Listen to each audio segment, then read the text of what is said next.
Good afternoon, everyone. This is the Fig Professor. I have a very special guest here with me today, the Fig Father, and we're going to demonstrate now winter pruning. The trees are in the garage for winter storage now that the temperatures are in the low teens, and because they're dormant, now is the time to start taking cutting and shaping them for the upcoming season. We're going to show a demonstration of 3 trees with the shapes that they currently have and how we're going to prune them. So Fig Father, if you want to show us the first tree here, which we're cutting, it's an Acacia black, nice V shape, but you can see how it's got a long, tall bean pole form. We don't want that. We're going to create a base trunk with a V shape so that it branches out nicely in the spring. So Fig Father, go to town. We got our tools of the trade. We won't need this one right now, but we've already previously marked where we're going to make our cuts. We want to bring everything back into balance. We want to look where our butt sides are going to be. Where's it going to branch out at? Right there. This one right here, we already made our mark. It's a little bit thicker. I like to use a saw. You get a bit of a cleaner cut on everything. And then you just go ahead and make our cuts. We'll lay this down, and then we'll come back and we'll wrap that with a little tree wound sealer. On this one right here, we're going to move up. We already made our cuts. This is a Vasilica VS. And as you can see, it has grown a little bit wonky.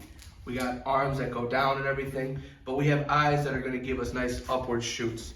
So we're just going to go ahead and clip where we made our markings and bring this tree back into balance. Some can be saved, like right there. This one cannot be saved. It needs to go. This one is good. This one is good. This one downward, but we have a couple eyes here to bring it back into a upward facing branch. And for the people that are starting out with the figs, when we refer to eyes, an eye is where a new branch is going to come out of the trunk to grow and eventually bear figs. Same thing over here. We had a couple that just went wonky, so we're going to bring it back into balance.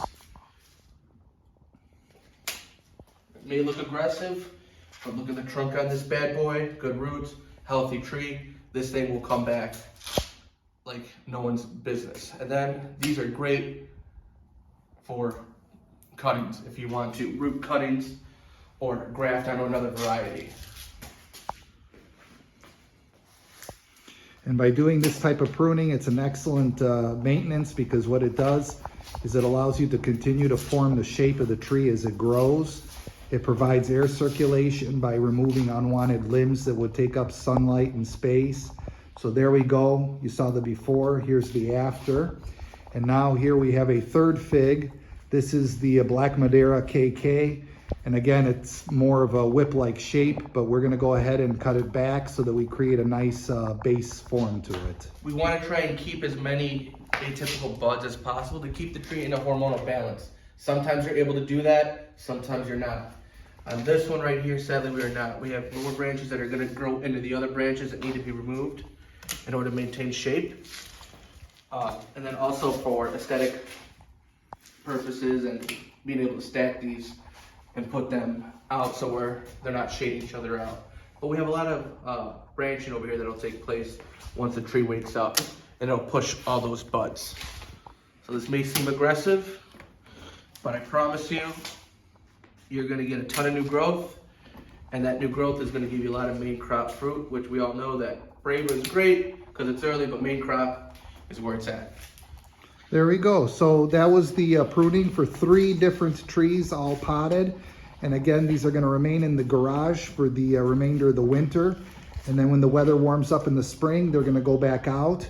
The only thing that we're going to add to this is that you want to use a sealer to seal the ends where they were cut so that the trees don't dry out and bleed out.